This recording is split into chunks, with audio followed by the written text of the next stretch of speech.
Watch you. Okay. Yeah. I'll move. Yes, yes. Those pipes are probably expensive.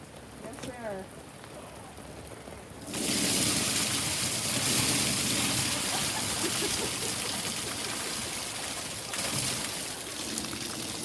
Wow. Yes, wow.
everyone. I hope you can hear me in the back there. We tried to get this mic loud enough for you too. So welcome to this ceremony, honoring, celebrating, and laying to rest James Jim Bertrand, beloved husband, father, grandfather, and dear friend to so many. I am Catherine, honored to have called Jim friend, and also representing Jim's Buddhist community at the Durango Dharma Center. And by the sound of it, I'm going to be crying through a lot of this.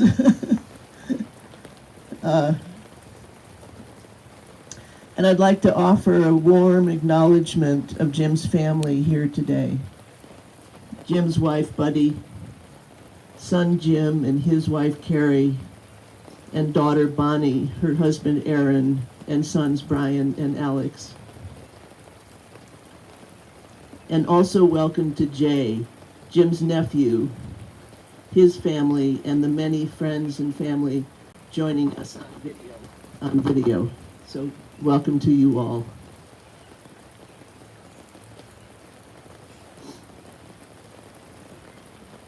In all the reflections and stories you will hear today, there is a common thread, the thread of Jim's love. He had the biggest heart of anyone I know. So may I offer this, through the sadness and grief, when our very human hearts break and then break open, what else is there but kindness, gratitude, and love?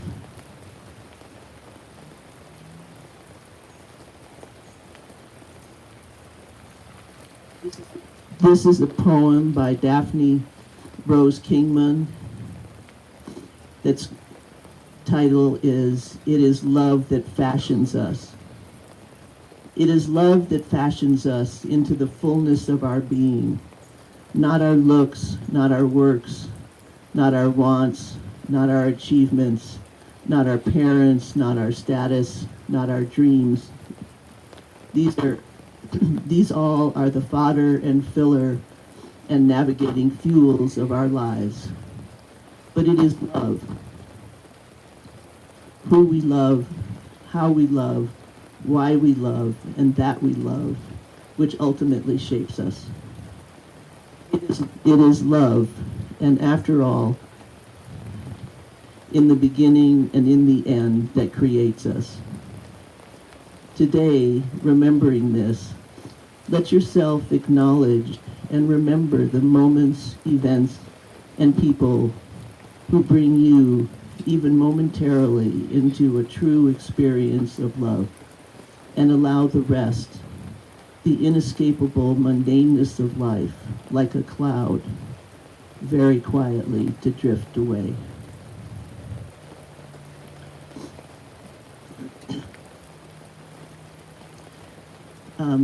I'm going to introduce Aaron Treat now, who's a dear family friend and Dharma teacher. Will now guide us in a meditation.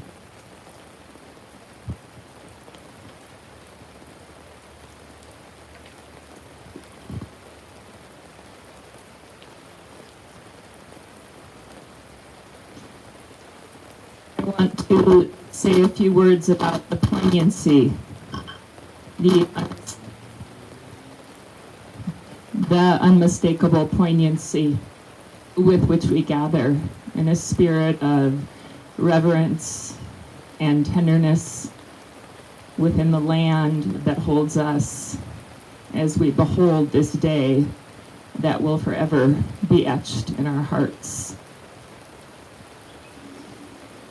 We know that the leaves are falling, displaying their full radiance, as if inviting us to reflect upon the shimmering and temporal nature of our lives. We are here to pay homage to honor Jim's legacy, a truly noble man who has touched our hearts and lives in ways that are meaningful and enduring. And we care to do so in a way that is true to how Jim lived, in a way that reflects the Dhamma that he so loved and practiced, the path of developing wisdom and compassion that Jim's heart was devoted to. So we invite you to join us in a few minutes of meditation together as we make space for the silence and stillness that holds us even within the magnitude of this day. Jim loved his practice, and he would take joy in us taking a few minutes to meditate together. So I invite you to just allow your attention to move inwardly. You may allow the eyes to close, or maybe your eyes stay open. And here in the rain together, just beginning to allow your breath to deepen deep into your belly, all the way down to your feet.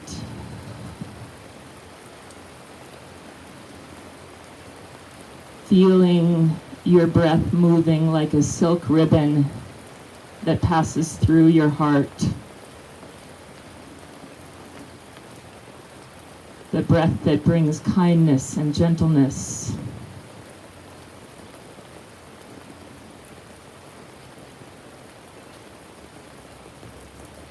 Each breath inviting you to be here fully in the presence that you are.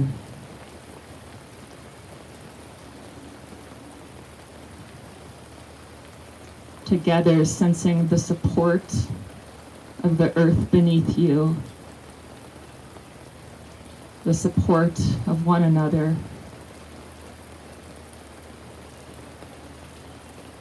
And as you feel this support, just let your heart widen into the awareness that's holding you.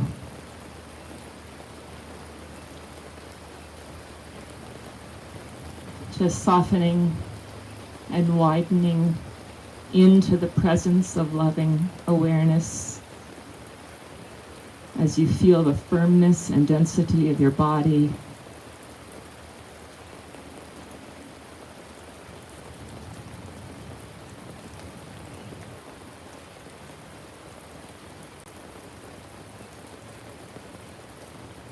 Making space for the deepest stillness and radiance that is within you.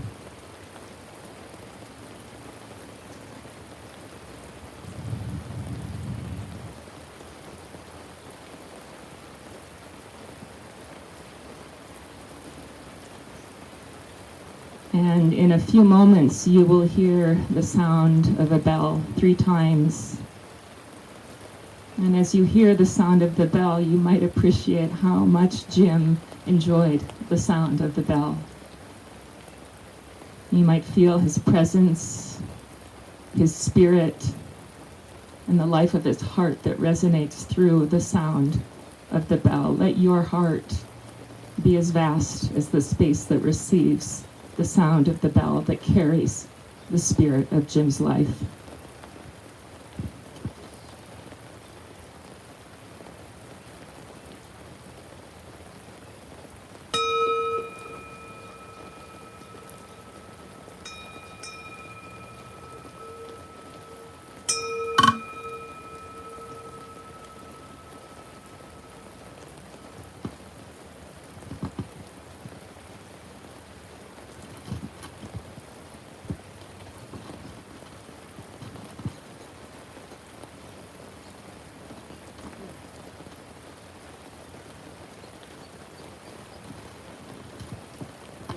Thank you. Thank you, Aaron. Are we okay? Yeah. Okay. Thank you. Thank you, Aaron. It was lovely hearing this spirit of Jim both in the sound of the bell. Uh,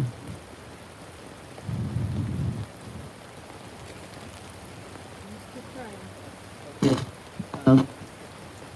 In the sound of the bell, as well as the sound and the rain itself, feeling his spirit.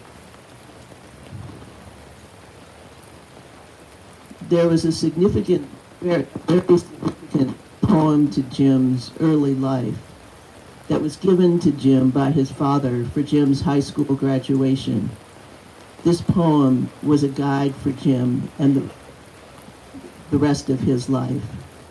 Aaron Phillips, Jim's son-in-law, will now read If by Rudyard Kipling.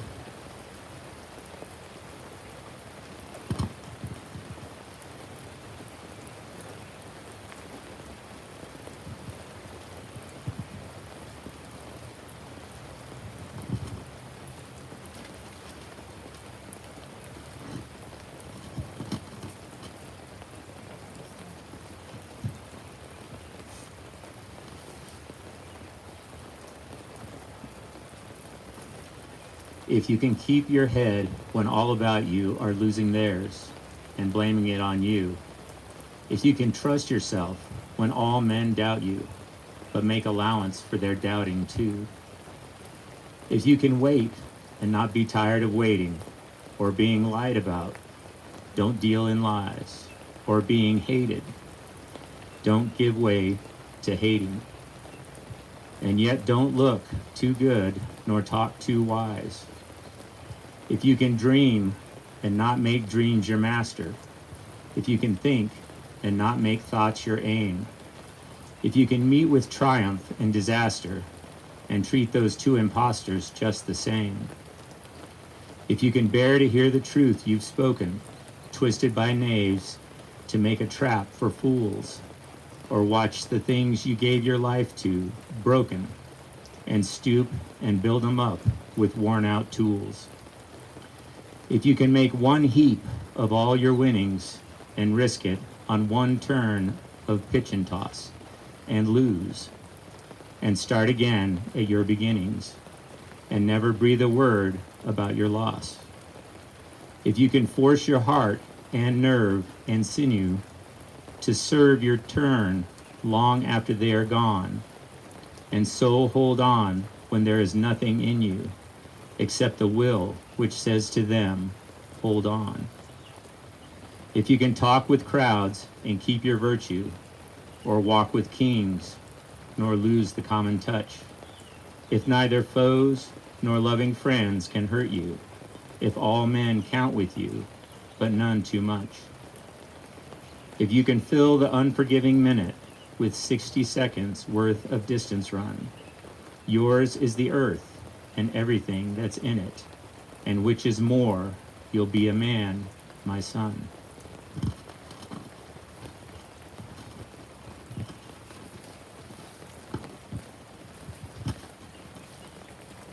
Thank you.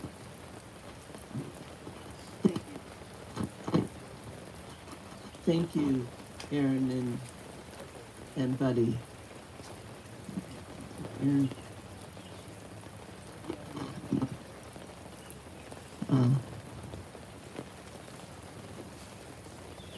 Buddy will now share her reflections.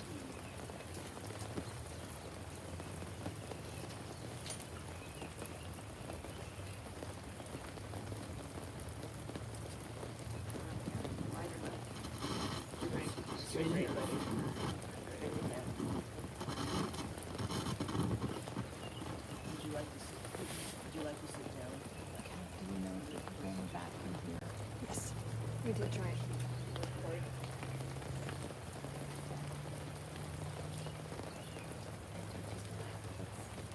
Some that say that having those registered both many people went on to answer the so extinct.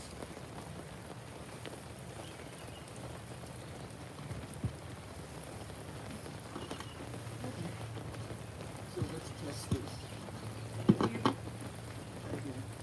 Hello. That's good, right there. Okay. Uh, there are no words big enough to describe the whole of a man, but I will attempt to tell you some of what I know of a sweet, loving man. I was fortunate enough to have shared the last 62 years with Bertrand, commonly referred to me as Dodo, with the kindest, humble soul I have known. How could a man be so innocent, yet so wise? He was patient and never wavered from his support of the many challenges I threw his way. His curiosity knew no bounds. He befuddled me. He laughed with me, but never at me. Jim never spoke or used malice to prove a point. Life's curiosities were glorious to him. He was patient. He was happiest, searching for its answers. I believe the measure of Jim in part was his joy and wonder he felt in discovery. He was gracious and chose to see the best in people.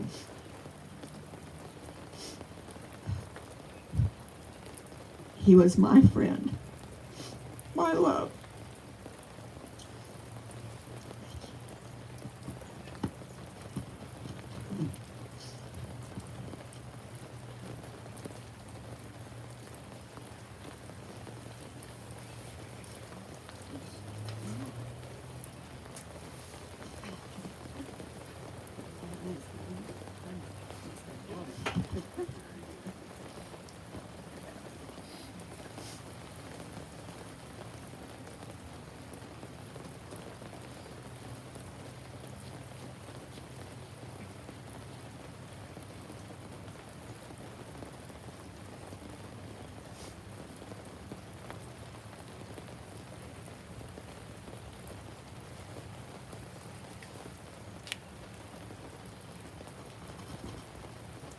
Thank you so much, buddy.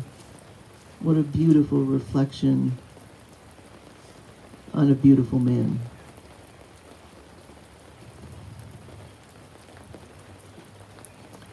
Jim's son, Jim, will now share some reflections by his cousin, Jay, and then Carrie will read In Blackwater Woods by Mary Oliver.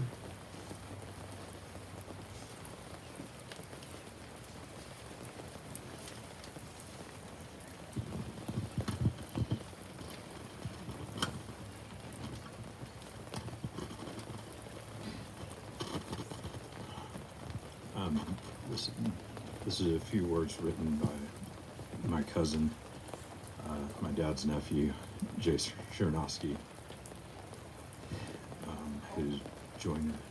who's joining us from afar.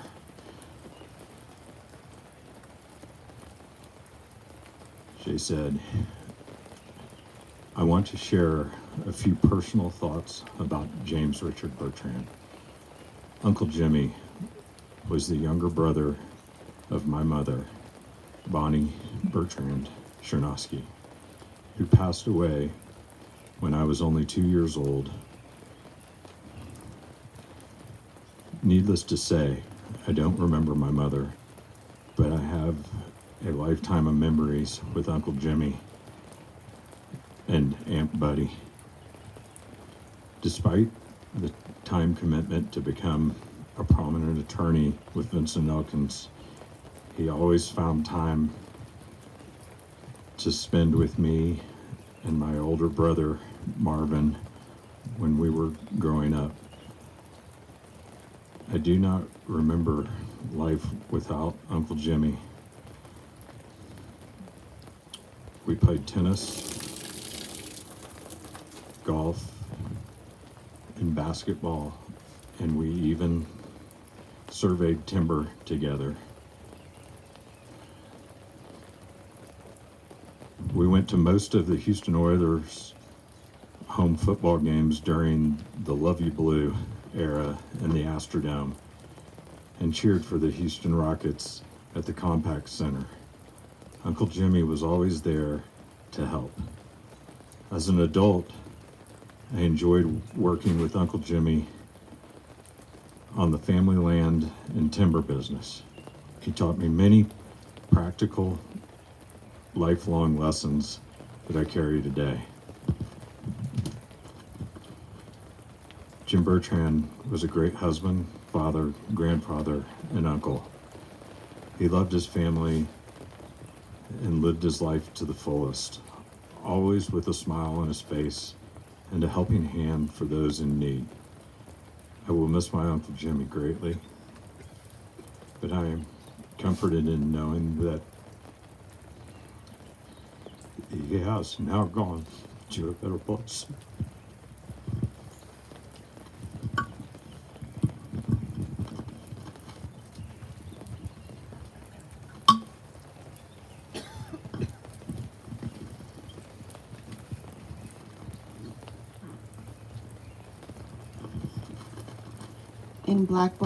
In Blackwater Woods by Mary Oliver.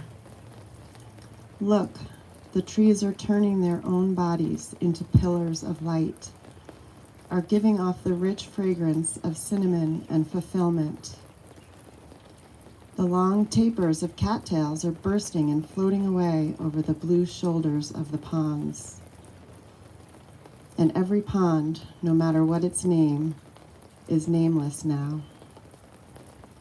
Every year, everything I have ever learned in my lifetime leads back to this. The fires and the black river of loss, whose other side is salvation, whose meaning none of us will ever know. To live in this world, you must be able to do three things: to love what is mortal, to hold it against your bones, knowing your own life depends on it, and when the time comes to let it go, to let it go.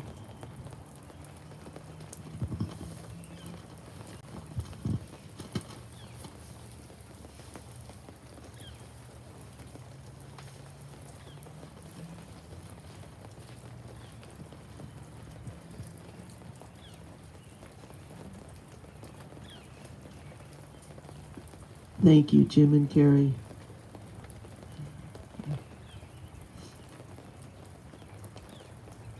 Bonnie and her sons Brian and Alex will now share their reflections.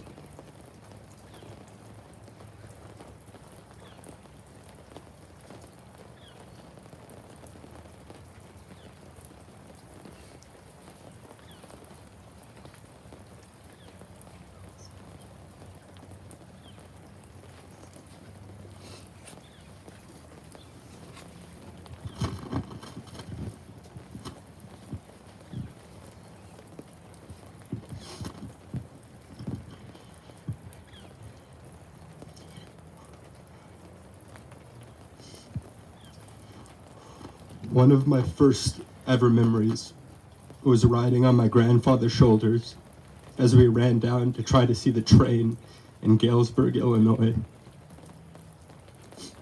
I don't remember a lot from that day, but I remember being happy, and I remember the smile on his face.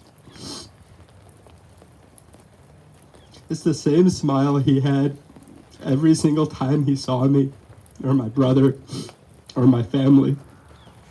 Every time we went out to dinner together, or went upstairs and had dinner in the living room. He was so happy and loving just to be with us, just to be with his family. That is something I will never forget, and always cherish the time I had with him. I love you, Papa.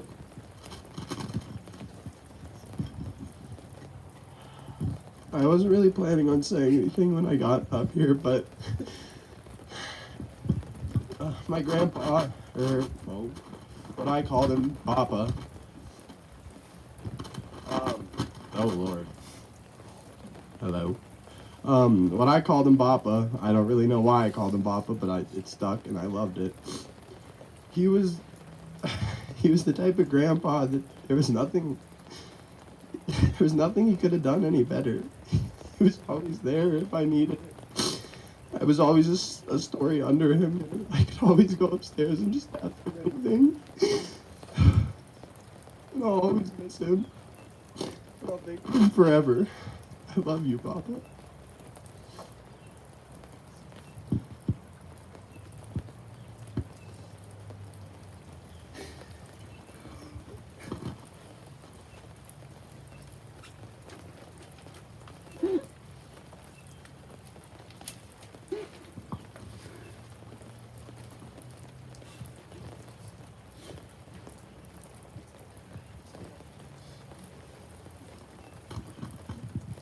Okay.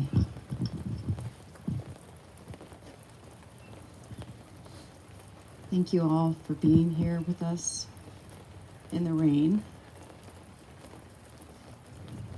I've been listening to the song Fragile by Sting over and over again. And one of the lines that just keeps running through my head is, "Lest we forget how fragile we are, on and on the rain will fall like tears from a star."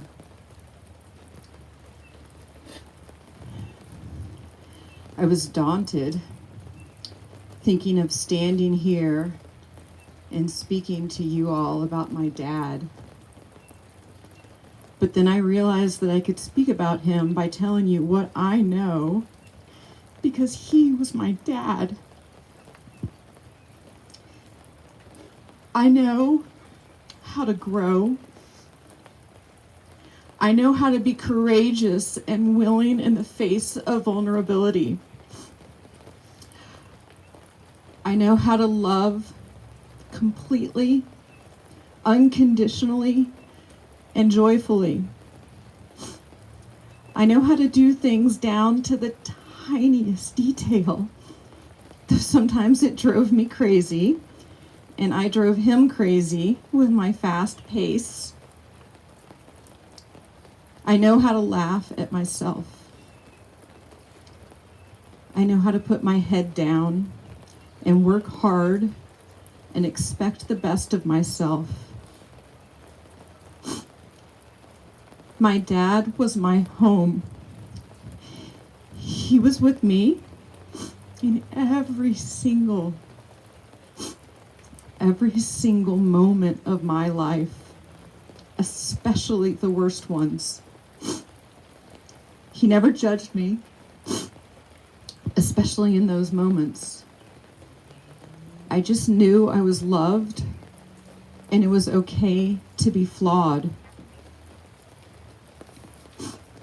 My dad challenged me, and we did butt heads at times. Two bulls, each of us sure we knew the right way to do something. At the hardest time of my life, when I was messy and angry and sad and scared, he responded to me with some befuddlement, some concern, and respect. He responded by growing. He was so devoted to me and his family that he did the only thing he knew he could do to find his way to his distraught daughter. He started going to the Dharma Center, and I found myself laughing. Be careful what you wish for, Bonnie. But not really. Because the man that was my dad, he showed me that in the face of anguish and hardship, it is always possible to rise, to expand, to learn more of myself and life. In his later years, he showed me that even in the face of losing memory, losing mental capacity on a simple daily level, that he, can laugh and let go, that we can be joyful and gentle.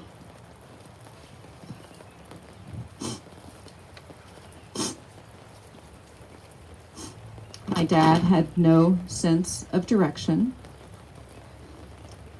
and he did not have a discerning palate. He seriously liked everything on his plate. And this man, my father, could make a filing system so complicated that a code breaker was necessary to find the simplest of documents. Another thing that you might also be familiar with is my dad's need to know, to understand every detail of a situation, a story, directions. It wasn't just a need to know, it was a desire. His curiosity was unquenchable. He was always learning, always seeking deeper understanding. He would read a novel and then be so excited to share what it was about, especially when it was a testament to the human spirit. He loved the process of learning about companies and potential investments, not so much because of the financial, but because of his respect for innovation, great leadership, big ideas. He loved discussion, intellectual exchanges, a hearty debate. My dad worked hard for his entire life. Starting with a job he absolutely loved, delivering newspapers, where he would have said that he thoroughly enjoyed the process of throwing the newspaper just right. He worked tirelessly as an attorney and investor, his life's purpose to provide opportunities for the ones he loved. My dad cried easily. His heart was tender and knowing, moved by our common journeys of courage and suffering.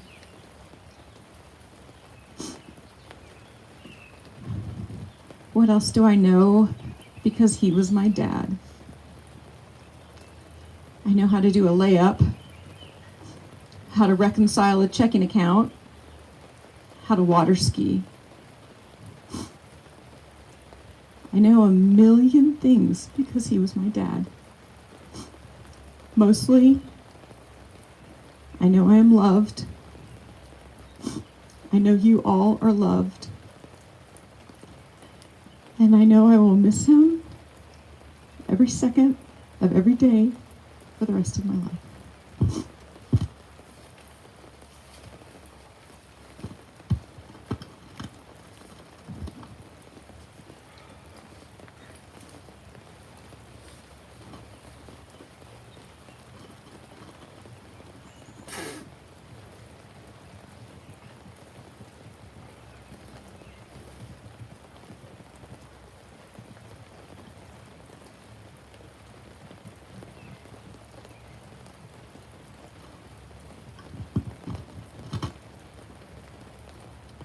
Thank you, Bonnie. Thank you, Alex.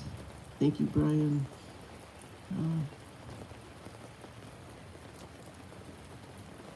Those reflections just so bring the man right here. And thank you.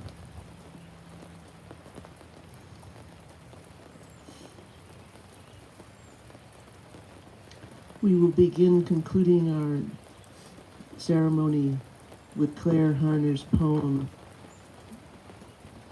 "Do Not Stand by My Grave."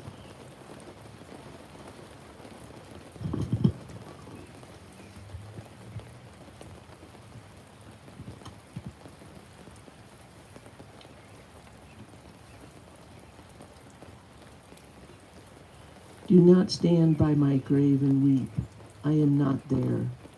I do not sleep. I am 1,000 winds that blow. I am the diamond glint on snow. I am the sunlight on ripened grain. I am the gentle autumn rain. When you wake in the morning, hush. I am the swift uplifting rush quiet birds encircling flight. I am the soft starlight at night. Do not stand at my grave and weep. I am not there. I do not sleep.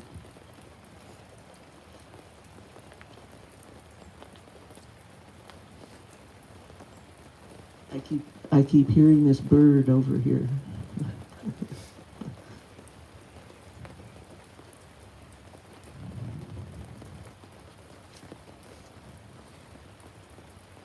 So Buddy and her family are inviting you all to her condo.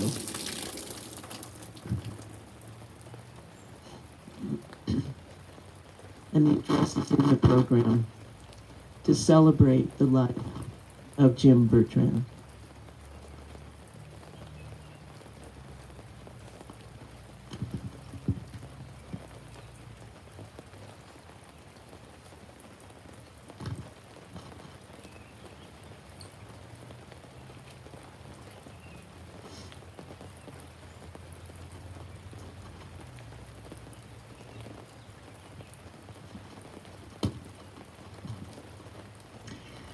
When we die, what remains is the wake of our presence, which has to do with how we lived our lives. And Jim leaves behind a wake of love. In the spirit of a Buddhist practice that is traditional for us, we will, I'm just going to check the volume, okay. We're going to take a few minutes to dedicate the merit, to dedicate the beneficial energies that we generate by being here together, and to offer these beneficial energies to the welfare of all beings and to Jim. So in a moment, I will lead us in this dedication of merit, this sharing of the stream of goodness. And after I ring the bell, the Bertrand family invites you, if you're able and willing, to please take a flower and place it upon the casket with your prayers and well wishes for Jim on his journey.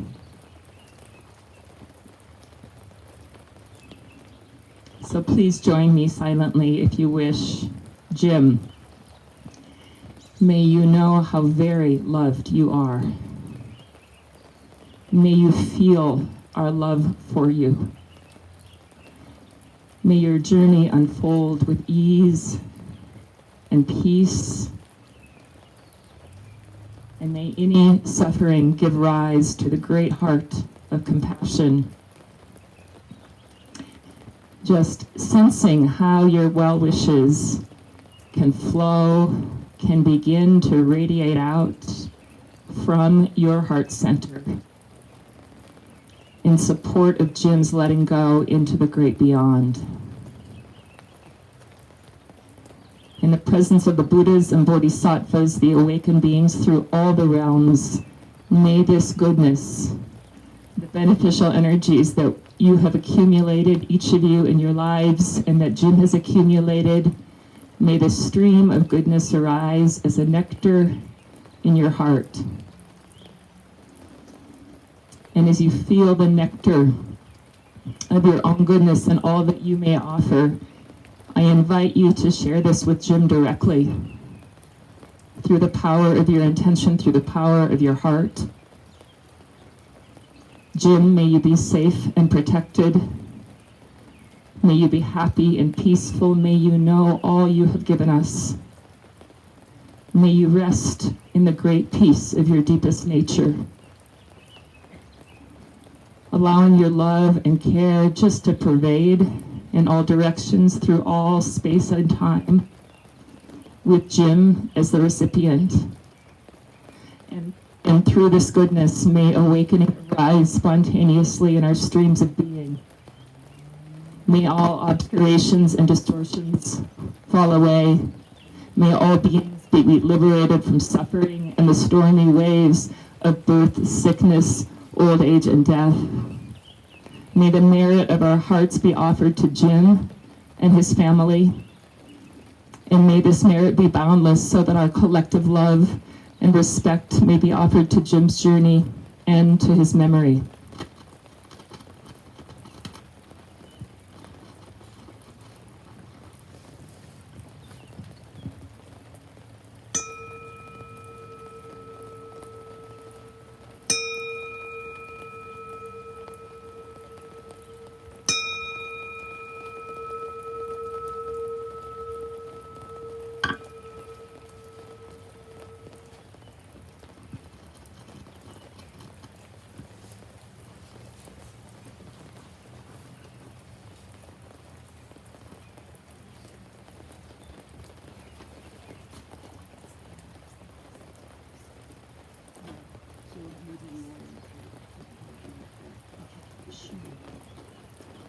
So in a moment, the bagpipes will begin in a moment, and Catherine and I will step aside, and you're welcome to take a flower in the spirit of dedicating the merit and place a flower upon the casket as it's being lowered to the ground. Maybe we can figure out the logistic here of how this works best. Are you still using the mic? Pardon? Are you still gonna use the mic? No, we don't have to.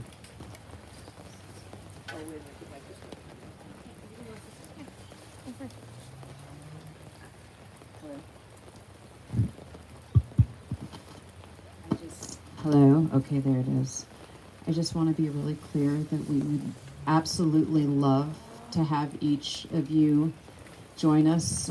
There are bulletins that will be handed out. They weren't handed out yet because it's so wet, but the address to our condo is on there. It's just around the corner. And we have lots of food and lots of good memories to share and lots of pictures, and we would love to see you all there. And music, of course.